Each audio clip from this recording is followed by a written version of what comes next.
வணக்கம். நமக்கு சம்மருக்கு ஒரு பெரிய வரப்பிரசாதம்னு சொல்லலாம் இந்த பாதாம் பிசின்னு.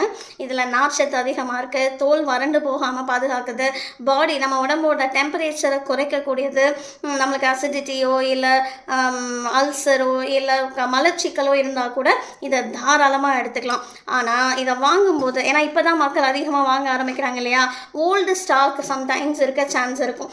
இந்த ஸ்டாக் பாருங்கள், இதுக்கும் நிறைய டிஃப்ரென்ஸ் இருக்குது. உங்களுக்கு இது கொஞ்சம் க்ரீன் கலரில் இருக்குது இல்லையா, இது கொஞ்சம் ப்ரௌன் கலரில் இருக்குது. இதில் ஸ்மெல்லும் ரொம்ப ஒரு மாதிரி புளிச்ச ஸ்மெல் மாதிரி வருது. அது நம்மளோட ட்ரிங்கை அது அஃபெக்ட் பண்ணுது. நீங்கள் இதை பார்த்து வாங்குங்க, ஏன்னா அந்த கலரே காட்டி கொடுக்குது. அந்த ப்ரௌன் கலராக இருந்தால் வாங்குறத அவாய்ட் பண்ணுங்கள். ஏன்னா இந்த பாக்டீரியல் ஆர் ஃபங்கல் க்ரோத்னால தான் இது நடக்குது. இப்போ அந்த ஃபங்கல் க்ரோத் இருக்கிறத நம்ம சாப்பிடும்போது நமக்கு திரும்ப வயிற்றுப்போக்கு, வாமிட் சென்சேஷன் எல்லாம் வர வாய்ப்புகள் இருக்குது. எதுக்கு சாப்பிட்றோமோ அந்த பலனே அது தராமல் போயிடும். அது மட்டும் இல்லாமல் இப்போ நம்மளுக்கு இன்றைக்கி தேவை அப்படின்னா ஒரு 2 மணி நேரம் முன்னாடி ஊற வச்சா போதும், அதை மறுநாள் பயன்படுத்திக்கலாம் தான். ஆனால் அதுக்காக 3-4 நாள், ஒரு வாரத்துக்கு ஃப்ரிட்ஜில் ஸ்டோர் பண்ணி வைக்காதீங்க. சோக் பண்ணது, அதாவது ஊற வச்சதை திரும்ப அதுலேயும் ஃபங்கல் க்ரோத் இருக்கும், அது திரும்ப நம்ம அஃபெக்ட் பண்ணும். அதனால் செய்யறத நம்மளுக்கு தேவையான நேரத்தில் செஞ்சு சாப்பிடுங்க.